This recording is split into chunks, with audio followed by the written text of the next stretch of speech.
வணக்கம். நான் தனிமை குறித்தும், துக்கம் குறித்தும் நிறைய பேசியிருக்கேன். வாழ்வின் அறுதி உண்மைகள் அவை இரண்டுமே. அவை இரண்டையும் நம்மால தவிர்க்க முடியாது. அதே சமயம் நாம் எப்போதுமே தனிமையிலையும், துக்கத்திலையும் இருக்கணுங்கிற அவசியமும் கிடையாது. என்னுடைய காணொளிகளை கவனிச்சிங்கன்னா, அது இரண்டையுமே நான் ஒரு நேர்மறையான கோணத்தில் தான் அணுகிறேன்.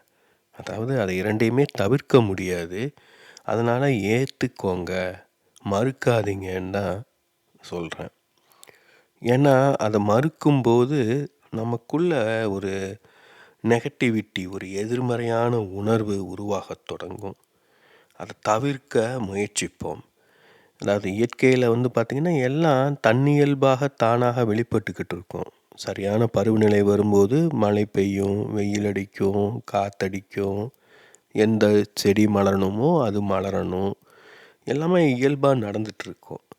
அதுபோல் சில சமயம் ஒரு தனிமையான உணர்வு, ஒரு துக்கமான மனநிலை போன்றவை நம்மை மீறி நமக்குள் எழும். அப்போது அதை தவிர்க்கக்கூடாது. அது ஏன் நடுது, எதற்காக வருதுன்னு கவனித்து ஏற்றுக்கொள்ளணும். இது சில சமயங்களில் சிரமமாக இருக்கலாம், நம்ம வேலையில் இருக்கும்போதோ, நண்பர்களோடு இருக்கும்போதோ. ஆனால் இதெல்லாம் முதல்ல கவனிக்க தொடங்கணும். எப்போ நம்ம திடீர்னு துக்கமாக உணர்கிறோமா, தனிமையை விரும்புகிறோமா, எந்த மாதிரி மனநிலையில், யாராவது நம்மளை கேலி செய்யும் போதா, கிண்டல் செய்யும் போதா, நம்மளை உதாசீனப்படுத்தும் போதா, இல்லை நம்மளுக்கு அவங்க பேசுகிற விஷயங்கள் பிடிக்காதனாலையா, புரியாததுனாலையா, இப்படி கொஞ்சம் கொஞ்சமாக நம்ம கவனிக்க தொடங்கணும். ஏன்னா முன்பே சொன்னது போல் தனிமையை நம்மால் தவிர்க்கவே முடியாது. அதை ஏற்றுக்கொண்டோம்னா நிறைய அதிலிருந்து கற்றுக்கொள்ளலாம். நம்மில் பலரும் தனிமையை விரும்புவதில்லை. தனியாக இருந்தாலும் எதையாவது செஞ்சுக்கிட்டு இருக்கோம், படிச்சுக்கிட்டு இருக்கோம், பார்த்துக்கிட்டு இருக்கோம், பேசிக்கிட்டு இருக்கோம், சாப்பிட்டுக்கிட்டு இருக்கோம், தூங்கிட்டு இருக்கோம். இது எல்லாமே ஒரு விதத்தில் ஒரு செயல்கள் தான். செயல்கள் எல்லாமே உண்மையான நாம் யாரோ அதில் இருந்து நம்மளை விலக்கி வைக்குது. இது கொஞ்சம் நுட்பமாக புரிஞ்சிக்கணும். ஏன்னா தனிமை குறித்தும் துக்கம் குறித்தும் ஒரு ரொமான்டிசைசேஷனும் இருக்குது. அதாவது அது இரண்டையும் புகழ்ந்து உன்னதப்படுத்தி பேசுபவர்களும் இருக்காங்க. நான் அதையும் செய்யலை. நம்ம இயல்பாக என்ன வருதோ அதை ஏற்றுக்கொள்ளணும். சிலருக்கு தனிமை இயல்பாக வரும், அவங்க அதை ஏற்றுக்கொள்ளணும். சிலருக்கு அது ரொம்ப கஷ்டம், அப்போது அவங்க இயல்பாக ஏற்றுக்கொள்ளணும். திணிக்க வேண்டியது கிடையாது எதையுமே. தனிமை நம்மளுக்கு இயல்பாக வருதா ஏற்றுக்கணும். தனிமை நம்மளுக்கு ஒத்து வரலைன்னா அது பரவாயில்ல, அதனால என்ன, தனிமையை திணிக்கணுங்கிற அவசியம் கிடையாது. ஆனால் தினமும் நாம் கொஞ்ச நேரமாவது தனிமையில் இருந்து ஆகணும். ஏன்னா அப்போ தான் நம்மளை நாம் தொகுத்து கொள்ள முடியும். நாம் யார், அன்று என்னென்ன நடந்தது, யார் யாரை நாம் சந்தித்தோம், என்னென்ன உணர்வுகள் நமக்குள்ளே எழுந்தன, நிறைய விஷயங்கள் நம்ம தொகுத்து கொள்ள வேண்டியதாக இருக்கும். நம்ம எந்த அளவு மென்மையான மனம் கொண்டவர்களாக இருக்கோமோ, நுண்ணுணர்வு கொண்டவர்களாக இருக்கோமோ, அதாவது சென்சிட்டிவான டைப்போ, இன்ட்ரோவர்ட்டாக இருக்கோமோ, அதற்கேற்றாற்போல் நாம் தனிமையில் செலவிட வேண்டிய நேரம் அதிகமாக இருக்கும். ஆனால் அதே சமயம் அதை ப்ரொடக்டிவாக செலவிடணும். அந்த டிவி பார்த்துக்கிட்டு எதையாவது நோண்டிக்கிட்டு அப்படியே தனிமையில் செலவிட்டுட்டோம் அப்படின்னு நினச்சிருக்கக்கூடாது. அதை நாம் தொகுத்து உள்வாங்கிக் கொள்ளணும். அதை பற்றி தான் நான் தன்னை புனைதல், தன்னை புரிந்து கொள்ளுதல், இப்படின்னு நிறைய தலைப்புகளில் வெவ்வேறு விதங்களில் பேசியிருக்கேன். இப்போ இந்த காணொளியில் நான் குறிப்பிட விரும்புவது அது எந்த அளவு எனக்கு உதவியாக இருக்குன்னு. ஏன்னா என்னுடைய ட்ராமாவை பற்றி நான் விரும்பியாக பேசியிருக்கேன். இது ரொம்பவும் ஆழமான சிக்கல். அது உணர்த்தும் தனிமையை விவரிக்கிறது ரொம்ப கஷ்டம்.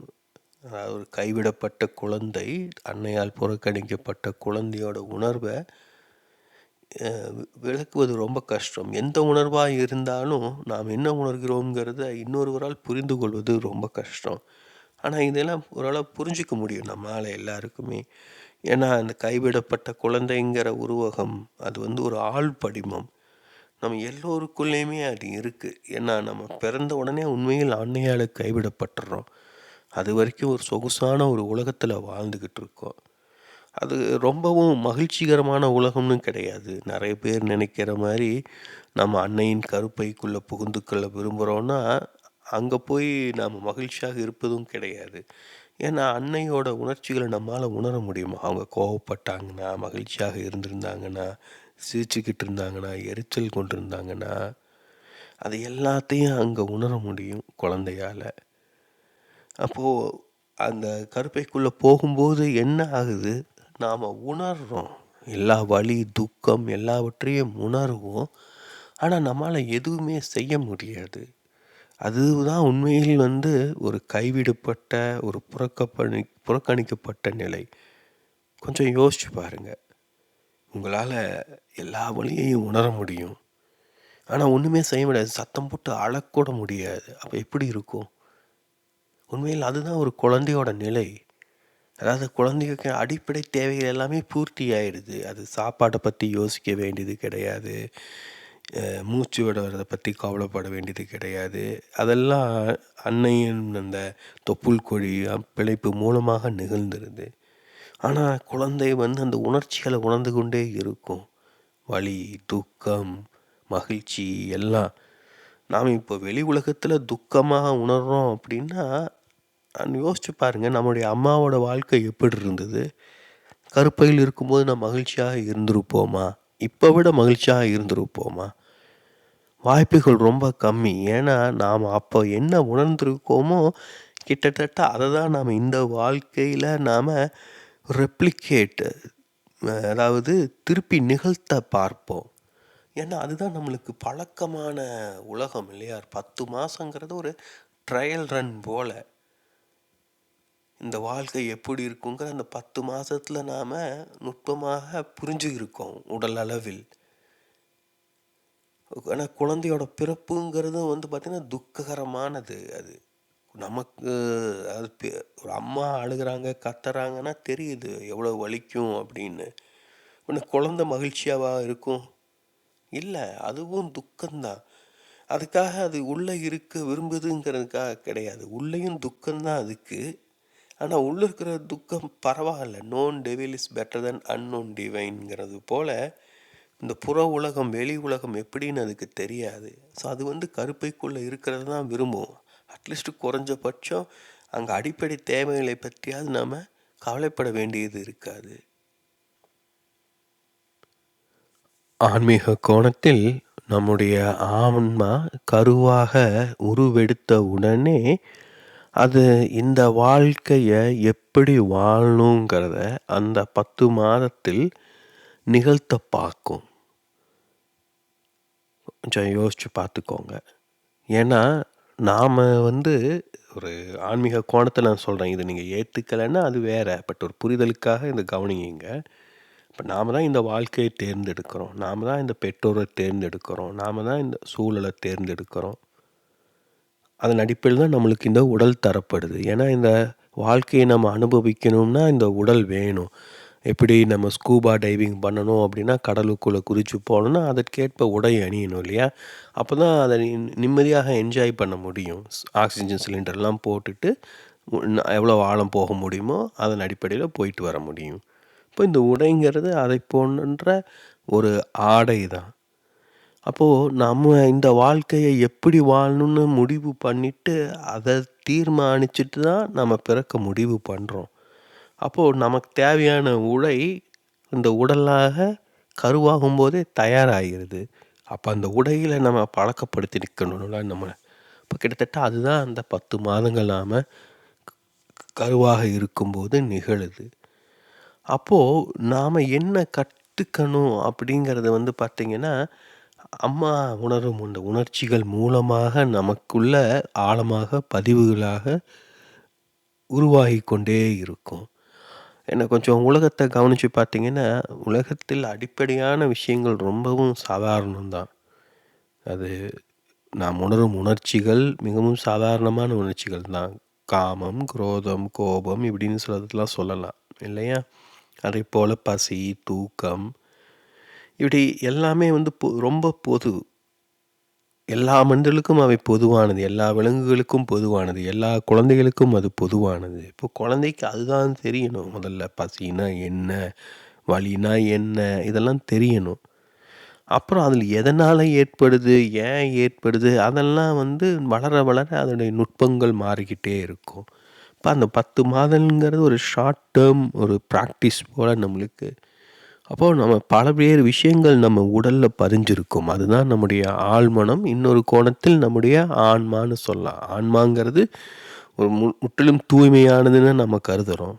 அப்போ அந்த கோணத்திலயும் நம்ம எடுத்துக்கலாம். அப்போ அதாவது ஆங்கிலத்தில பார்த்தீங்கன்னா, ஸ்பிரிட், சோல்ன்னு சொல்றாங்க. ஸோ சோல் அது தூய்மையானது.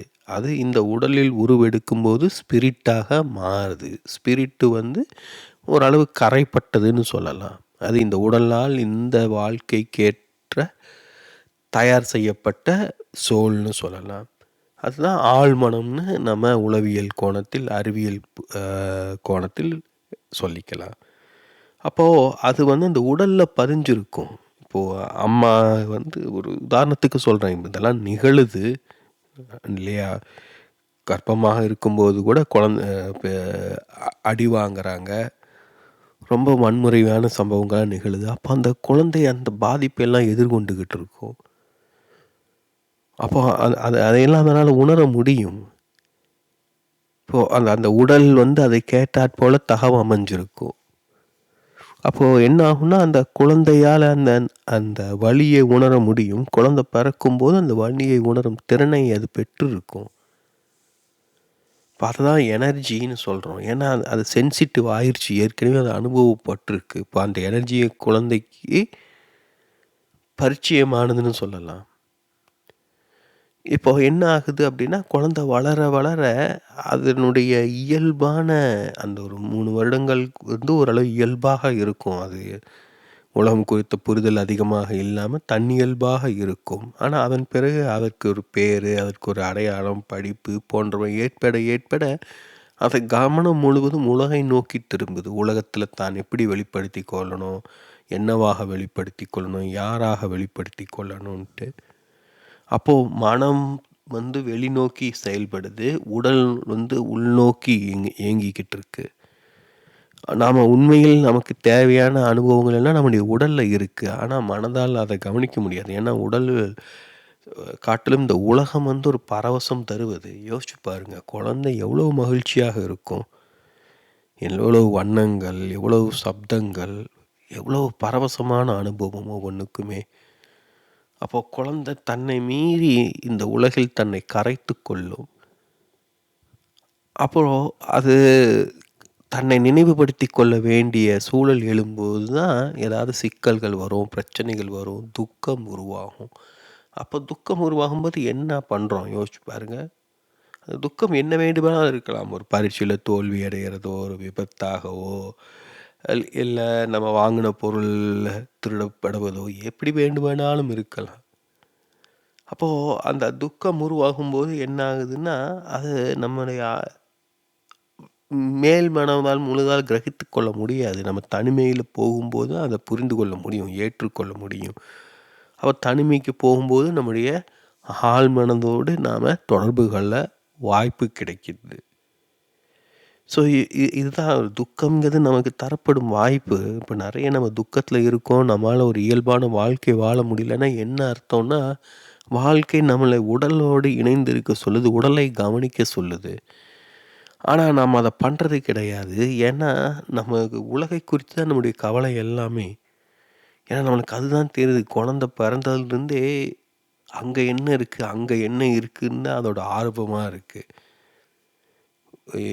ஒரு அறைக்குள்ளே இருக்குன்னா, ஒரு அறைக்குள்ளே இருக்கும்போது அந்த அறைக்குள்ளே இருக்கிறதெல்லாம் அது அறிந்து கொள்ள முயலும் குழந்த. ஓரளவு அது பரிச்சயம் ஆயிருச்சு அப்படின்னா, அந்த அறைக்கு வெளியில் என்ன இருக்குது, அடுத்து என்ன வெளியில் இருக்குது தேடி பார்க்க முயன்று கொண்டே இருக்கும். இப்போ நம்ம துக்கத்தில் இருக்கும்போது என்ன ஆகுதுன்னா, நம்மளுக்கு துக்கத்தை பற்றின அனுபவம் நம்மளுக்கு இருக்கும். ஆனால் மகிழ்ச்சியை பற்றின அனுபவம் நம்மளுக்கு குறைவாக இருக்கும். அப்போ என்ன பண்ணுறோம், நம்மிடம் இல்லாததான் மகிழ்ச்சி போல இருக்குது அப்படின்னு சொல்லிட்டு வெளியில் தேடிக்கிட்டே இருக்கோம். நம்முடைய எனர்ஜி வெளியில் போய்க்கிட்டே இருக்குது. அப்போ என்ன ஆகுனா துக்கம் கூடிக்கிட்டே இருக்கும். அததான் இந்த இந்த சுட்டி காட்டுது. தனிமை, துக்கம் இதெல்லாமே. உண்மையிலே யோசிச்சு பாருங்க. ஒரு துக்கமான ஒருவர இப்ப பெரும்பாலும் யாரும் விரும்ப மாட்டாங்க. அது துக்கம் ஒரு கனமான எனர்ஜி. ஹெவியா இருக்கும் அது. ஆனா, அதிலிருந்து நெறைய நாம கற்றுக்கொள்ள முடியும். அதை எப்படி சொல்றது? ஒரு விதையை முளைப்பதற்கு முன்னாடி தண்ணீல முக்கி முளைக்க வைப்பது போலன்னு சொல்லலாம். ஒரு காய்ந்த விதைக்கும் தண்ணீல முக்கப்பட்ட விதை கொஞ்சம் கனமாக இருக்கும் இல்லையா? அந்த தண்ணீருங்கிறது தான் கண்ணீர், துக்கத்தின் அடையாளம்னாவும் நம்ம எடுத்துக்கலாம். அப்படி முக்கி வைக்கப்படும்போது, அது வளரும் வாய்ப்பு அதிகம். இப்போ இந்த புல் விதைகள் விற்கப்படும்போது பார்த்தீங்கன்னா, அந்த விதைகள்ல ஒரு வகை உண்டு. அது வகைகள் அந்த விதைகள் ஏற்கனவே வந்து தேவையான உரம் இதெல்லாம் கோட் பண்ணி இருக்கும் அதுல. ஸோ இதெல்லாம் என்னன்னா, நம்ம மனிதன் கண்டுபிடிப்பது தான் இல்லையா? இப்போ நம்மளுடைய தேவைக்காக நம்ம இப்படியெல்லாம் புதுசு புதுசா கண்டுபிடிக்கிற விதைகள்ல இப்படியெல்லாம் கண்டுபிடிக்கிறோம். அதைப்போல தான் ஒரு துரிதப்படுத்துவதற்காக நம்ம வளரணும்னு நம்முடைய வளர்ச்சியை துரிதப்படுத்துவதற்காக துக்கம் நம்மளுக்கு பிறக்கும்போதே இல்லை வேறு ஏதாவது காரணத்துக்காக தடவி தரப்படுது. நான் சொல்வது என்னன்னா, அப்படி ஏதாவது துக்கம் நிகழும்போது அதை தவிர்க்க வேண்டாம். அதுவும் வாழ்வின் ஒரு பகுதி. அது ஒரு அனுபவம். சில விஷயங்கள நாம அது நிகழும்போது ஏற்றுக்கொள்ளாம விட்டோம் அப்படின்னா, அதோடைய அழக நாம அறிந்து கொள்ளவே முடியாது. சில விஷயங்கள் சில சமயங்கள் தான் நிகழ்ந்தாகணும். அது நாமளா நிகழ்த்தணும்னு அவசியம் கிடையாது. தானா நிகழ்ந்ததுன்னா, அத கவனிச்சு, அதை ஏற்றுக்கொண்டு புரிந்து கொள்ளணும். உதாரணத்துக்கு நான் காலேஜில படிச்சுக்கிட்டு இருந்தபோது ரொம்ப கஷ்டப்பட்டு அரியர் வைக்காம பாஸ் பண்ணேன். அப்பதான் தோணுச்சு, அரியர் வைக்கிறதுங்கிறது ஒரு வித அனுபவம் இல்லையா? அந்த அனுபவம் கிடைக்கலாம போச்சேன்ட்டு. ஒரு விதத்தில அது மகிழ்ச்சினாலும், அத நான் திருப்பியும் பெற முடியாது இல்லையா? இப்ப அதப்போல தான். இப்போ அரியர் இல்லன்னா மகிழ்ச்சி. அரியர் விழுந்ததுன்னா, சரி இது ஒரு வாய்ப்பு நம்மளுக்கு. இது விழுந்தா ஒரு புது அனுபவம் அப்படின்ட்டு. ஆனா, அதே சமயம் யோசிச்சு பாருங்க. அரியர் வைக்கிறது எல்லாரும் பண்றாங்க. பெரும்பாலானோர் செய்யறது தான். வைக்காம பாஸ் பண்றதுங்க ஒரு பெரிய விஷயம் இல்லையா? நம்ம வைக்கக்கூடிய ஆளாக இருந்தோம்னா, அரியர் வைக்காம பாஸ் பண்றா நம்மளுக்கு சிறப்பான விஷயமா நம்மளுக்கு தோணும். இப்போ இப்படிதான் வாழ்க்கை. வாழ்க்கையில ஏதோ ஒன்று தான் நாம தேர்ந்தெடுக்க முடியும். இன்னொன்னு தேர்ந்தெடுக்க முடியாது. ஒண்ணு நிகழ்ந்துருச்சுன்னா அவ்வளவுதான். மற்றொன்று நிகழாது. அப்போ இத தேர்ந்தெடுப்பதுங்கிறதே பெரிய சிக்கலான விஷயம். இதையெல்லாம் புரிஞ்சுக்கிறதுக்கு இந்த தனிமை, துக்கம் இதெல்லாம் பயன்படும். அதாவது தனிமையில இருக்கும்போது ஒரு கழிவிரக்கம், "ஐயோ! என்ன போல இருக்கா?" அப்படின்ட்டு அழுதுகிட்டு இருக்காம, குற்ற உணர்வுல தவிக்காம, யாருமே இல்ல அப்படின்னு சொல்லி துவண்டு போகாம, நம்மால என்ன செய்ய முடியுமோ, அத தொடர்ந்து செஞ்சுக்கிட்டே இருக்கணும். கொஞ்சம் கொஞ்சமா, கொஞ்சம் கொஞ்சமா செஞ்சுக்கிட்டே இருக்கணும். அததான் முனைப்புன்னு சொல்வது. முயற்சி கிடையாது. முயற்சிங்கிறது ஒரு திட்டம் போட்டு பிளான் பண்ணி வீடு கட்டுவதை போன்ற. இது முனைப்பு. ஒரு வேர் ம் மண்ண வருடிக்கிட்டே இருக்கும் இல்லையா? அதைப்போல அறிந்து கொள்ள முயன்று கொண்டே இருக்கணும். முன்னரே சொன்னது போல இத ரொமான்டிசைஸ் பண்ணிறக்கூடாது. அது தமிழ் சினிமாக்கள் நன்றாகவே செய்கின்றன. அதுவும் பார்த்தீங்கன்னா, காதல் தோல்வி இது போன்ற துக்கங்கள் இப்போலாம் யாரும் மாட்டிக்கிறதில்ல. இன்றைய தலைமுறையினர் கொஞ்சம் புத்திசாலிகள் ஆயிட்டாங்க. ஆனா யோசிச்சு பாருங்க. அதெல்லாம் தேவதாசு இது போன்ற பாத்திரங்கள உருவாக்கி, அந்த துக்கத்தை வந்து அ அத ரொம்ப சிலாயிக்க தொடங்கிட்டோம். அது உண்மையில் அழகானது தான். என்ன சொல்றது? ஒரு ஒரு கிளாமரஸான ஒரு ஒரு நாயகியை காட்டிலும் எந்தவித பொறுப்புமே இல்லாத நாயகியை காட்டிலும் யோசிச்சு பாருங்க. ஒரு பொறுப்புமிக்க கொஞ்சம் துக்கம் நிறைந்த ஒரு குடும்பத் தலைவிய நாம எல்லோருமே விரும்புவோம். ஏன்னா, அவங்க கிட்ட ஒரு நிதானம் இருக்கும். ஒரு தெளிவு இருக்கும். பொதுவா அந்த ஒரு ஒரு கிளாமராஸா தன்னை காட்டிக்கொள்றவங்கலாம் பார்த்தீங்கன்னா, அவங்களுக்கு இன்னும் அவங்களுக்கு தன்னை பற்றின ஒரு நினைவு இருக்குன்னு சொல்லலாம். இல்லையா? அதுவும் கூட பார்த்தீங்கன்னா, அங்க தனிமையின் வெளிப்பாடாக இருக்கலாம். அவங்க தனிமையில வேற மாரி இருக்கலாம். வெளிப்படுத்தும்போது தன்னை வெளிப்படுத்திக் கொள்ளலாம். இப்போ நான் இதெல்லாமே ரொம்ப நுட்பமான விஷயங்கள். இப்ப நான் சொல்வது நம்முடைய பொது பார்வை எப்படி இருக்குன்னு கவனிச்சீங்க அப்படின்னா, பொதுவா ஒரு ஒரு மெல்லிய துக்கத்த நாம எல்லோருமே விரும்புவோம். மகிழ்ச்சிங்கிறது பார்த்தீங்கன்னா, ஒரு மிதமாக இருந்ததுன்னா நன்றாக தான் இருக்கும். ரொம்ப கட்டுக்கடங்காத மகிழ்ச்சிய நம்மால கைக்கொள்ளவே முடியாது. கடைப்பிடிக்க முடியாது. அதேபோல தான் ஒரு மிதமான துக்கத்த நம்மால கைக்கொள்ள முடியும். அதீத துக்கத்த யாருமே விரும்ப மாட்டோம். மிதமான மகிழ்ச்சியும், மிதமான துக்கமும் நம்மை ஒரு விதமான கட்டுப்பாட்டுக்குள்ள வாழ வைக்கும். இப்ப அததான் நம்ம கற்றுக்கொள்ள வேண்டியது இருக்கு. முன்பே சொன்னது போல நம்ம துக்கத்தை தவிர்க்க முடியாது. தனிமையை நம்மால தவிர்க்க முடியாது. அப்போ அந்த 2யும் தனிமையில் இருக்கும்போது நம்முடைய துக்கத்தை எப்படி கையாள்வதுன்னு கற்றுக்கொள்ளலாம். துக்கம் அதிகமாகும்போது தனிமையை மேற்கொள்வதன் மூலமாக அதையும் கற்றுக்கொள்ளலாம். இப்போ இதெல்லாம் நாம நெறைய புரிந்து கொள்ள வேண்டிய விஷயங்கள். ஏன் குறிப்பா சொல்றேன் அப்படின்னா, என்னுடைய அ ட்ராமாவின் காரணமாக நான் சிறு வயதில் தமிழ் சினிமா பார்க்கும்போது, அப்போ அந்த 80களின் மத்தியம பகுதியில வந்த படங்கள் நினைவு இருக்கலாம் உங்களுக்கு. அப்ப ஒரு பிரதானமான ஒரு பாத்திரம் அம்மாவால் கைவிடப்பட்ட குழந்தை, அனாதையான நாயகன். இது அநேகமாக எல்லா ரஜினி படங்கள்லயும் வரும். அவங்க அம்மா அவர தத்து குடுத்துருவாங்க, கைவிட்டு போயிருவாங்க. தளபதி ஒரு நல்ல உதாரணம். "பெத்து எடுத்துட்டா, என்னையும் தத்து குடுத்து புட்டா" அப்படின்லாம் பாட்டு இருக்கும். ஸோ, அப்போ அந்த படம், அப்போ அந்த ரஜினிகாந்த் அந்த நாயகன் மீது கொண்ட ஈர்ப்பு, அந்த பாட்டு அதெல்லாம் பார்த்தீங்கன்னா, என்ன அப்படியே ரொம்ப ஈர்த்துருச்சு. அப்படியே உள்ள இழுத்துருச்சு.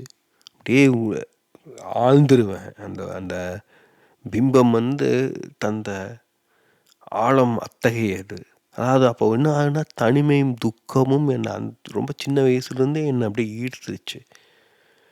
ஆனா, நான் இங்க சொல்வது முக்கியமான விஷயம் என்னன்னா, அது அப்படியே ஈர்த்துருச்சுனாலும், நான் அதிலிருந்து மேலே வருவதற்கு, மீண்டெழுவதற்கு வெவ்வேறு விதங்களில் முயற்சி செஞ்சுக்கிட்டு இருந்தேன். இப்போ அதையெல்லாம் பத்தி பேசுவதற்கு, புரிந்து கொள்வதற்கு அந்த வயதில் திறன் கிடையாது, அறிவு கிடையாது, ஆட்கள் கிடையாது. அப்போ எனக்கு இருந்தது ஒண்ணே ஒண்ணு ஆன்மீகம் தான். இப்ப எனக்கு தெரிந்த ஆன்மீகம் அந்த 5, 6 வயசுல இருந்து என்ன தெரியுமோ, அத எனக்கு தெரிஞ்ச விதத்துல நான் செஞ்சுக்கிட்டு இருக்கேன். இப்போ இதுதான் நான் எல்லாருக்குமே சொல்வது. தனிமையாக உணர்பவர்கள், துக்கமாக உணர்பவர்கள், அது நாம நம்மளை பற்றி அறிந்து கொள்வதற்கு, கற்றுக்கொள்வதற்கு நமக்கு தரப்பட்டிருக்கும் வாய்ப்பு. ஏன்னா, அந்த தனிமையில, துக்கத்துல நாமளா நம்மள அதை ஹேண்டில் பண்ணி ஆகணும், எதிர்கொண்டு ஆகணும். வேறு யாரும் நம்மளுக்கு உதவ முடியாது. கூட யாராவது துணை இருக்கலாம். அது நம்ம எல்லோருக்குமே தேவையாக இருக்கு. இப்போ நானும் அதற்குத்தான் அலைஞ்சுகிட்டு இருந்தேன் இவ்வளவு நாளாக.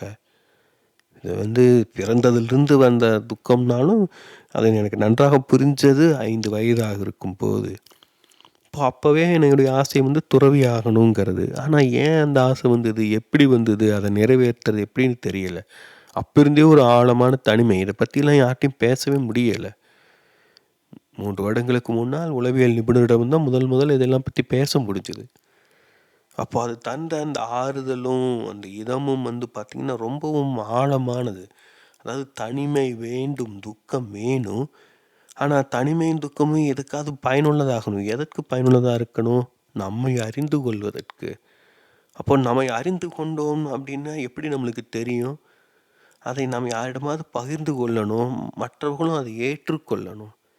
அதுக்கு தான் நம்மளுக்கு வேற யாராவது துணை வேண்டியது இருக்கு. ஏன்னா நம்மை அறிந்து கொள்வதுங்கிறதே மொழியை கொண்டு தான் நம்மால அறிந்து கொள்ள முடியும். மொழிங்கிறதே நாம இன்னொருவரிடம் பேசுவதன் மூலமாக தான் மொழியை குறித்த புரிதல் நம்மளுக்கு உருவாகும். பேசுறதுக்கு ஆளே இல்லாதபோது நம்ம தனிமையில ஆழ்ந்துருவோம். தனிமையில ஆழ்ந்திருக்கும்போது நம்மள்ட்ட மொழி இருக்காது. உணர்ச்சிகள் மட்டும் இருக்கு. அழுதுருவோம். அன் ஏன் அழுகுறோம்? ஏன் எதுக்காக அழுகுறோம்ங்கிற புரிதலும் நம்மளுக்கு இருக்காது.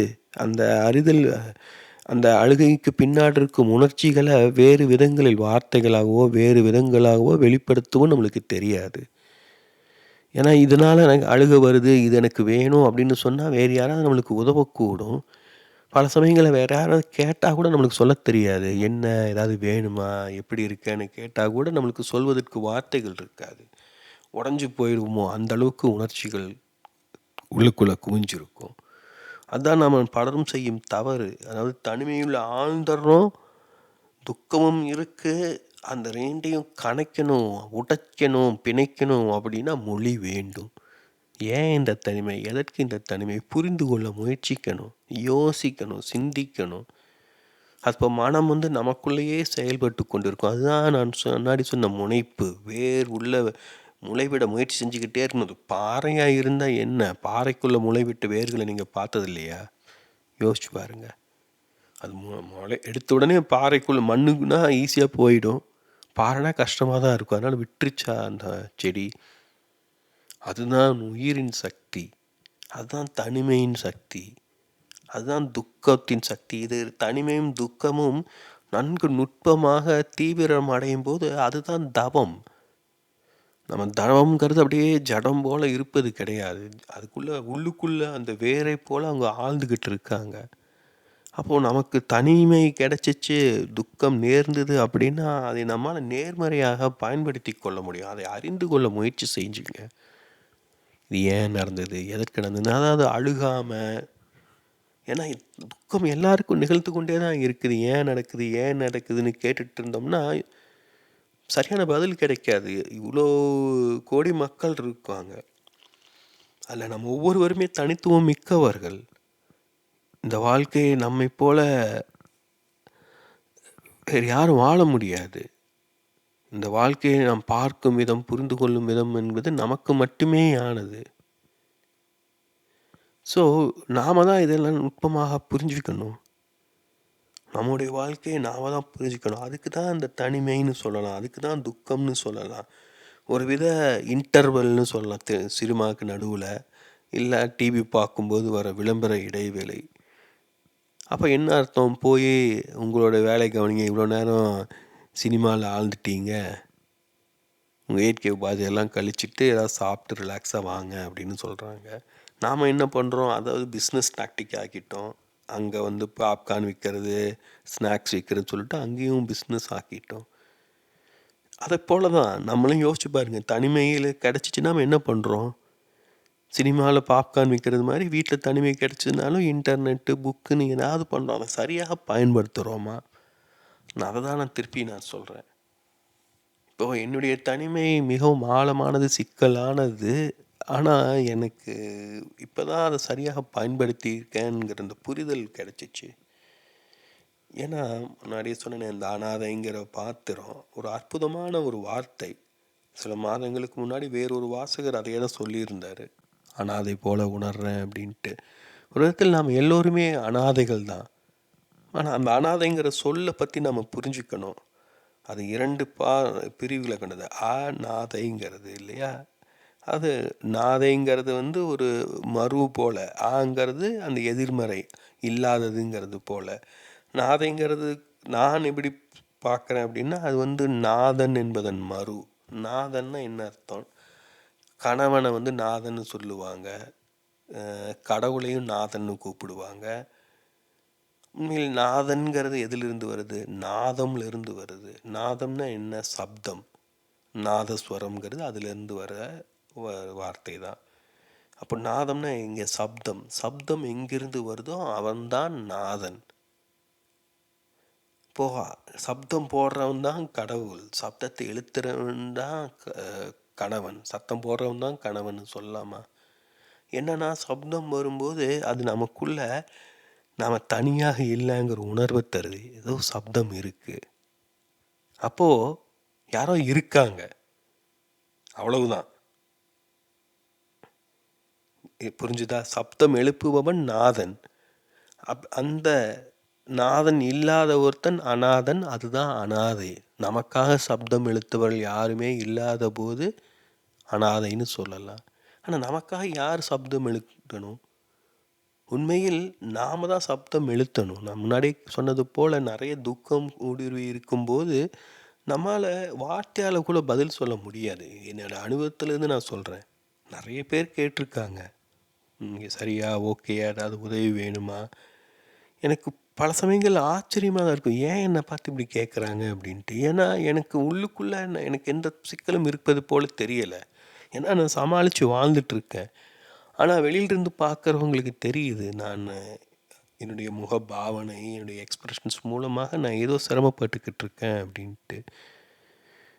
ஆனா என்னுடைய புரிதல் அந்த அளவு தான் இருந்தது. என்னதான் நான் தனிமையில இருந்தாலும், துக்கத்தில இருந்தாலும், நான் எல்லாவற்றையும் அந்த அறிவை கொண்டு புரிந்து கொள்ள முயன்று கொண்டிருந்தேனே, நான் அடக்கி வைத்திருந்த உணர்ச்சிகள நான் முழுசாக கவனிக்கவே இல்ல. எனக்குள்ள இவ்வளோ துக்கம் இருக்குங்கிறதே தெளிவாக தெரியல. அப்போ இது யாராவது கேட்கும்போது தான் நம்மளுக்கே உரைக்குது இல்லையா? என்ன ஏன் கேட்குறாங்க அப்படின்ட்டு. ஆனா அப்பவும் நான் அத நுட்பமாக கவனிக்கல. இதுதான் சொல்றேன். நம்மளுக்காக குரல் எழுப்புவார்னா இந்த மாரி தான் குரல் எழுப்பணும். "நீ ஒரு ஆண், உனக்காக நான் போராடுவேன். நீ ஒரு பெண், பெண் உரிமைக்காக நாம் போராடுவோம்னு" குரல் குடுக்குறத சொல்லல. "எப்படி இருக்கீங்க? நல்லா இருக்கீங்களா? சாப்பிட்டீங்களான்னு?" நம்மளுக்காக கேட்பவரும் ஒருவர் தான். ஆனா, அது முன்னாடியே சொன்னது போல, அது அப்படி கேட்கும்போது என்ன அர்த்தம்? நம்மள ஒரு ஆளுமையாக மதிக்கிறாங்க. நாம ஒரு தக்க நபராக இருக்கோம். ஆனா, அப்படி யாருமே இல்லாதது தானே பிரச்சனை. அதுதானே அனாதைன்னு சொல்றோம்.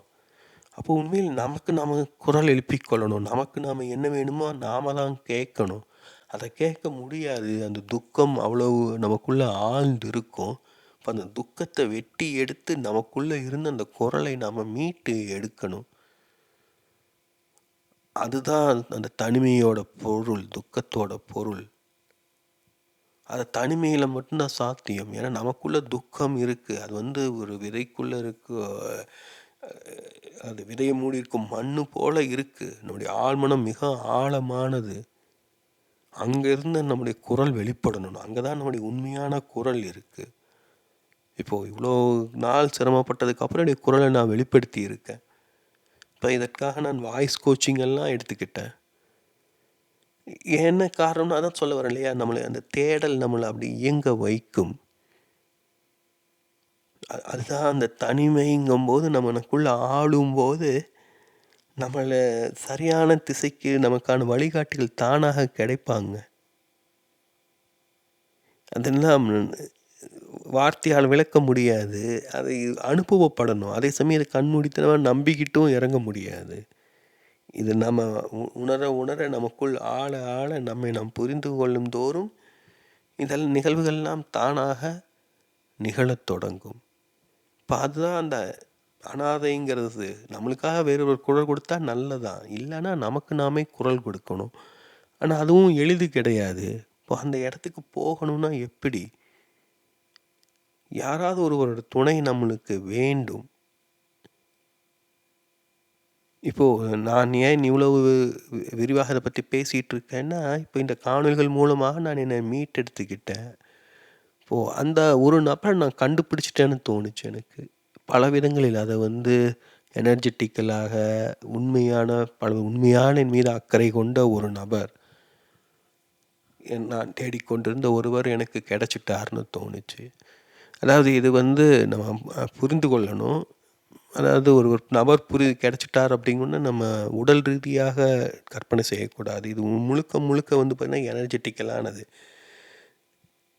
நான் ஏற்கனவே அத பத்தி நான் விரிவாக பேசியிருக்கேன். என்னுடைய ayahuasca அனுபவத்தில எழுதியும் இருக்கேன். அதாவது நான் தேடிக்கிட்டது என்னுடைய அன்னையோட அன்பு அப்படின்போது, அத நம்முடைய உடல்ல உணரணும். அத அனுபவிக்கும்போது தான் தெரியும். அது முதல் ayahuasca நான் முயற்சி செஞ்சபோது தான் அந்த அன்பை உணர்ந்தேன். அந்த பெண்ணின் அன்பு என்னிடம் இருக்குங்கிறத நான் உணர்ந்தேன். அதன் பிறகு அந்த ஒட்டி நடந்த பல சம்பவங்கள் நடந்தன. அதனாலே பல பெண்கள் என்னுடைய வாழ்க்கையில வந்தாங்க. என்னுடைய தெரபிஸ்ட்டுகள், ஆசிரியர்கள் பலரும் வந்தாங்க. பல்வேறு விதமான அவங்களுடைய எனர்ஜி வெளிப்பட்டது. அப்புறம் இந்த காணொளிகள் மூலமாக பலரும் அறிமுகமானாங்க. இப்ப யாரையுமே நேர்ல தெரியாது, பழக்கம் கிடையாது. ஆனா, அவங்க இதெல்லாம் பேசும்போது, கேட்கும்போது பார்த்தீங்கன்னா, நம்ம ஏதோ ஒரு விதத்தில நம்ம நெருங்குறோம் இல்லையா? அப்ப எனர்ஜெட்டிக்கலாவும் நம்ம நெருங்குறோம். அப்போது நம்மிடம் இருக்கும் உண்மையான அன்பு, அக்கறை, அந்த கரிசனம் இது எல்லாவற்றையும் நம்மால உணர முடியும். அதை வந்து ரொம்ப ஆழமான விஷயம். அதனால தான் நீங்க இன்னும் கேட்டுக்கிட்டு இருக்கீங்க. 600 பேருக்கு மேல சப்ஸ்கிரைப் பண்ணி, அதில் ஒரு சிலராவது தொடர்ந்து கேட்டுட்டு இருக்கீங்கன்னா, அதுதான் காரணம். அந்த கரிசனத்த உங்களால உணர முடியும். இந்த வார்த்தைகளில் இருக்கும் அறிவை கடந்து ஒரு அன்பை உணர முடியும். அதுதான் அந்த எனர்ஜெட்டிக்கலாக நிகழ்வது. அது இந்த வார்த்தைகள்ல மாத்திரம் கிடையாது. இந்த வார்த்தை என்பது ஒரு கயிறு போல நம்ம 2 பேரையும் இணைக்குது. அப்போ பக்கத்துல வர வர நம்ம இருவருமே நமக்குள்ள இருக்கும் அந்த ஒரு உண்மையை, அன்பை உணருவோம். அதே சமயம் நமக்குள்ள இருக்கும் பல்வேறு விஷயங்களும் கிளறப்படும். இப்ப நீங்க இத கேட்கும்போதே உங்களுக்குள்ள ஒரு எதிர்மறை எண்ணங்களும் வரும். ஆமா, என்ன பெரிதா சொல்லிட்டான். இதத்தான அவர் சொல்லியிருக்காரு. அவர் சொன்னத மாத்தி மாத்தி சொல்றாப்படி. எதுக்கு இப்படி வளவளான்னு பேசிட்டு இருக்கணும்? இதெல்லாம் என்ன பெரிய விஷயமா என்ன? இதெல்லாம் எனக்கு எப்பவோ தெரியுமே!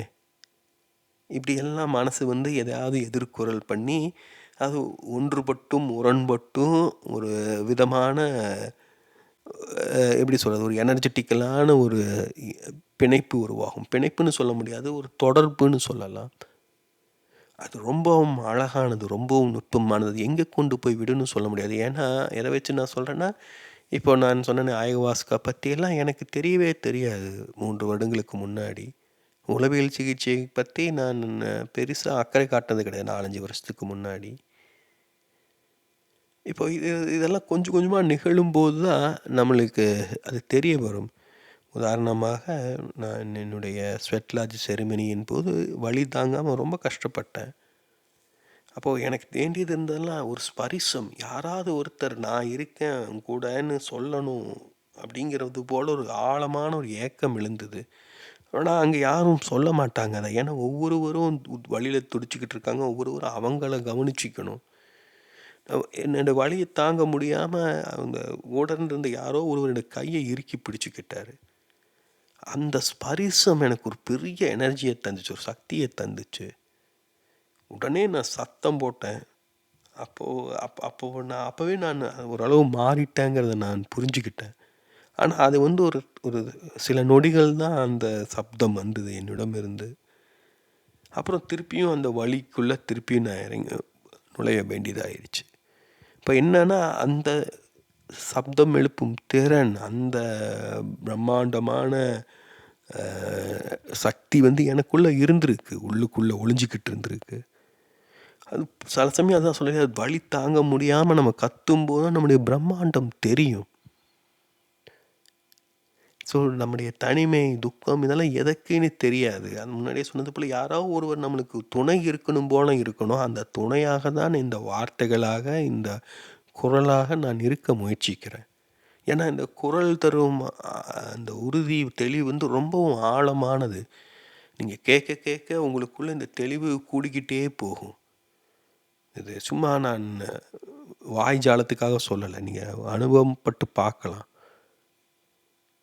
40 நிமிஷம் பேசியிருக்கேன். 40 நிமிஷம் யாரும் வெறுமனே கேட்டுக்கிட்டு இருக்க மாட்டாங்க. இவ்வளோ நேரம் கேட்டிருக்கீங்கன்னா, உங்களுக்கு ஏதோ ஒண்ணு பிடிச்சிருக்கு. எங்களோட ஏதோ ஒண்ணு ஈர்த்திருக்கு. அது என்ன ஏதுன்னு இப்பவே லேபிள் பண்ண முயற்சிக்காதீங்க. அடையாளப்படுத்த முயற்சிக்காதீங்க. அவங்களுக்குள்ள எழும் குரல வந்து அதுக்கு உறுதி தராதீங்க இப்போதைக்கு. இன்னும் சில முறை கேளுங்க. குறிப்பா இந்த காணொளிய மட்டுமாவது. ஒவ்வொரு முறையும் உங்களுக்கு வெவ்வேறு புரிதல் தொடங்கும். ஒரு குறைந்தது ஒரு 3லிருந்து 5 முறை கேளுங்க இந்த காணொளிய. உங்களுக்கு கண்டிப்பாக வெவ்வேறு புரிதல்கள் நிகழும். அந்த புரிதலிலிருந்து உங்களுக்கு எப்படி எடுத்துச் செல்லப்படுதோ, உங்கள ஆழ்மனம் வந்து இழுத்துட்டு கொண்டு போகும். நான் என்னுடைய வழிமுறைகள் எல்லாமே உங்க ஆழ்மனம் சார்ந்தது. இப்போ அங்க தான் இப்போ நம்முடைய மேல் மனம் வந்து அது செயல்படுவது எளிது. அது அறிவுபூர்வமா நீங்க புரிஞ்சுக்கிட்டீங்கன்னா, இது இப்படி வளவளன்னு பேசிட்டு இருக்காம, தினமும் காலையில எந்திரிச்சு இந்த 3யும் செய்யுங்க. தினமும் தூங்க போகும்போது இந்த 5ம் செய்யுங்க அப்படின்னு சொல்லிட்டா ஈஸியா இருக்கும்னு பலரும் நெனைக்கலாம். அது வந்து பலரும் நோட் பண்ணி வச்சுக்குவாங்க. 1 வாரம் ஃபாலோ பண்ணுவாங்க, 2 வாரம் ஃபாலோ பண்ணுவாங்க. அதெல்லாமே ஒரு மெக்கானிக்கலான விஷயம். ஆனா, இதுல நான் பேசிக்கிட்டு இருக்கிறது வந்து இப்ப 5 முறை கேளுங்க இந்த காணொளியன்னு சொல்றது வந்து ஒரு உணர்வு பூர்வமான ஒரு தேவை. அது உடனுக்குடனேவும் கேட்காதீங்க. கேட்டுட்டு உங்களுக்கு தோணும், இன்னொரு முறை கேட்கணுன்ட்டு. அப்போ கேளுங்க. சிலருக்கு வந்து உடனுக்குடனே கூட கேட்கணும்னு தோணும். சிலருக்கு சில வாரங்கள் கழித்து, சில மாதங்கள் கழித்து கேளுங்க பொறுமையாக. அதுதான் தனிமை. இப்போ உங்களுடைய தனிமைக்குள்ள இந்த காணொளியை, இந்த குரலை அனுமதியுங்கள். அவ்வளவுதான். அத அந்த புரிந்து கொள்வதற்கு உதவும். ஏன்னா தனிமையில என்ன இருக்கு? இருளுக்குள்ள என்ன இருக்குன்னு தெரியாது. அப்படியே பார்த்துக்கிட்டே இருந்தா, திடீர்னு ஏதோ ஒண்ணு அசையும். அப்புறம் அத பார்த்துக்கிட்டே இருந்தா, அதுக்கு வேற ஏதாவது ஒரு வடிவம் கிடைக்கும். இப்படிதான் கொஞ்சம் கொஞ்சமாக புரிந்து கொள்ள முடியும். அப்படிதான் நம்மையும் நாம புரிந்து கொள்ளணும். அதான் நான் ரொம்ப கஷ்டப்பட்டு அத எனக்கே தெரியாம தக்கி முக்கி அடிபட்டு எப்படிலாமோ கண்டுபிடிச்சிருக்கேன். இப்போ அத நான் எளிமைப்படுத்தி தர்றேன் உங்களுக்கு, அவ்வளவுதான். ஏன்னா எப்படி இருந்தாலும் நீங்க உங்களுக்குள்ள ஆளும்போது என்ன கண்டுபிடிக்கிறீங்கங்கிறது உங்களுக்கு மட்டுமே உரித்தது. இப்போ இந்த சொற்கள் பொதுதான். இப்போ ஒவ்வொருவரும் ஆழ் மனதும் ஒரு கிணறை போன்றது. உங்களுடைய கிணத்துக்குள்ள என்ன இருக்குங்கிறது உங்களுக்கு மட்டுமே உரித்தது. இந்த சொற்கள்ங்கிறது கயிறை போன்றது. இப்போ இந்த கயிறை வச்சுக்கிட்டு ஒவ்வொருவரும் அவங்க ஆழ் மனதுக்குள்ள இறங்குறீங்க. நீங்க என்ன கண்டுபிடிக்கிறீங்கன்னு உங்களுக்கு உரித்தது. இந்த கயிறுக்கும் அதுக்கும் சம்மந்தம் கிடையாது. இந்த கயிறுல ஒரு ஒளி பொருந்தியதாக தர்றேன், அவ்வளவுதான். ஒரு நம்பிக்கையாக, உறுதியாக நீங்க இத பிடிச்சிக்கலாம். இப்போ இது கவனிக்கணும் நாம. ஏன்னா தனிமையை, துக்கத்தை நம்மால தவிர்க்க முடியாது. அதே சமயம் அது ரொமான்டிசைஸ் பண்ணி தாடி வளர்த்துட்டு, குடிச்சுக்கிட்டு, சோகமாக கிடப்பதில எந்த பிரயோஜனமும் இல்ல. இப்போ ஒரு விதத்தில கவனிச்சு பார்த்தீங்கன்னா, நான் முளமாற்றிகளை பற்றி பேசியிருக்கேன், எழுதியிருக்கேன். இப்போ அதற்கும் ஒரு குடிச்சிட்டு பேசுறதுக்கும் பெரிய வித்தியாசம் கிடையாது. உளமாற்றிகளும் பார்த்தீங்கன்னா, போதை வஸ்துக்கள் தான். ஆனா குடியைப் போல நம்முடைய அகத்தை சிதைக்காது. அவை மிகவும் ஆழமாக செயல்படுபவை. நம்முடைய உடலில், மனம் 2யுமே செயல்படுபவை. அவை உடல் உளவியல் சிகிச்சைகளுக்காக திட்டமிட்டு பயன்படுத்தப்படுது. நான் அத பத்திலாம் விரிவாக எழுதியிருக்கேன். இதெல்லாம் முறையான பயிற்சி இல்லாம, வழிகாட்டுதல் இல்லாம மேற்கொள்ள முடியாது. உண்மையில் நம்ம குடிப்பதையே கூட பார்த்தீங்கன்னா, சரியா அத புரிஞ்சுக்கிட்டோம்னா, அதையும் ஒரு தியானமாக ஆக்க முடியும். ஏன்னா, குடிக்கும்போது என்ன ஆகுது? நம்முடைய அகங்காரம் இளகுது. அப்போ நம்முடைய மேல் மனம் ஆழ் மனதுக்குள் செல்லுது. ஆழ் மனதில் இருப்பது மேல் மனதுக்குள் வருது. அதனால தான் ஏதாவது உளர்றோம், புலம்புறோம், அழுகுறோம். அதெல்லாம் நம்முடைய ஆழ் மனதில் இருக்கு. ஆனா, ஆழ் மனதின் மேலோட்டத்தில இருக்கிறது கசடுகள் தான் நம்ம வெளியில பார்க்குறோம். அதனால தான் குடிப்பவர்கள நம்ம விரும்புறது கிடையாது. அதற்கு மாறாக இப்போ ayahuasca போன்ற உளமாற்றிகள் ஒரு இப்போ குடிக்கிறதுங்கிறது கடல் கரையில போயிட்டு நீங்க ஒரு 3 அடி 4 அடியில கால நனைக்கிறது அப்படின்னா, ayahuascaங்கிறது ஒரு 100 அடிக்கு ஆழ்ந்து முத்தெடுப்பதை போன்றது. அது அது நம்ம சுயநினைவோட செய்யவும் முடியாது. அத ayahuasca போன்ற உளமாற்றிகள முயற்சிக்கும்போது நம்ம அறியாம நமக்குள்ள ஆழ்ந்துருவோம். அதிலிருந்து மீண்டு வருவதற்கே நம்மளுக்கு பல மாதங்கள் ஆகும். அப்போ என்ன ஆகுதுன்னு பார்த்தீங்கன்னா, அந்த சில மாதங்கள் வரைக்கும் நம்ம நம்முடைய அகத்தின் ஒரு பகுதி தனிமையில இருந்துகிட்டே இருக்கும். அதே சமயம் அந்த பெரும்பாலான அ ayahuasca அனுபவங்கள் துக்கத்த தான் கிளறும். அப்போ இந்த தனிமையும், துக்கமும் பார்த்தீங்கன்னா, கையோடு கை கோர்த்துக்கிட்டே அது நம்முடைய ஆழ் மனசுல உலாவிக்கிட்டே இருக்கும். யார்ரா அது புது ஆளுக இவ்வளோ நாளா இல்லையே அப்படின்ட்டு நம்முடைய ஆழ் மனசும் அத உத்து கவனிச்சுக்கிட்டே இருக்கும். ஸோ இப்படி தான் பார்த்தீங்கன்னா, அதாவது நம்ம ஆழ்மனம் மிக மிக ஆழமானது. அத முழுசாக நம்ம மீட்டெடுக்கும்போது தான் நம்ம முழுமையாக உணர்வோம். இப்போ அது எந்த அளவு முழுசா மீட்டெடுக்கணுங்கிறத நம்ம தேர்ந்தெடுக்கணும். இப்போ கடந்த காலங்களில் தவம் செய்கிறதுன்னு சொல்லி காடு மலைகளுக்கு சென்றார்கள்னா, அவங்க முழுமையாக சமூகத்திலேருந்து தங்களை துண்டிச்சுட்டு, முற்றிலும் வேறொரு மனிதராக மாறுவதற்காக அப்படி போறாங்க. பலருக்கும் அது போன்ற ஆர்வம் இருக்கலாம். ஆனா, நம்ம செய்வதற்கு துணிவு இருக்காது, நேரமும் இருக்காது. அது அவசியமும் கிடையாது. மாறாக நம்ம சமூகத்தில இருந்துகிட்டே நம்மால நமக்குள்ள ஆள முடியும். இப்போ ஒரே நேரம் 200 அடி போக வேண்டாம். நம்மால இயன்றது 10 அடி, 15 அடி அது வரைக்கும் செல்லலாம்.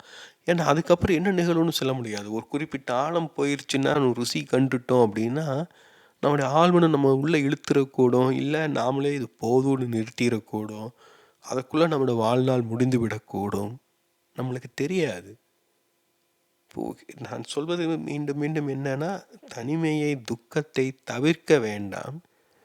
அதே சமயம் அதை ரொம்ப சீலாகச்சு தள்ள தூக்கி வச்சுக்கவும் வேண்டாம். நம்ம தனிமையிலும் துக்கத்துலையும் ஒரு முனைப்புடன் இருந்து கொண்டே இருக்கணும், முனைந்து கொண்டே இருக்கணும், அறிந்து கொண்டே இருக்கணும். அது நம்மளை எந்த இடத்துக்கு கொண்டு போய் செல்லுன்னு சொல்ல முடியாது. அதுதான் என்னை இந்த இடத்துக்கு கொண்டு வந்திருக்கு. நான் ஒரு நிறைவாக உணரும் தருணம் இது. ஏன்னா மெய்ஞன் என்ற சொல் எனக்கு ஒரு தெளிவான ஒரு புரிதலை தந்திருக்கு. அது உண்மையும் இருக்குது, உடலும் இருக்குது. அந்த ஞன் விகுதிங்கிறது ஒரு கலைத்தன்மையும் தருது. உண்மையில் வாழ்க்கை என்பது அதுதான்.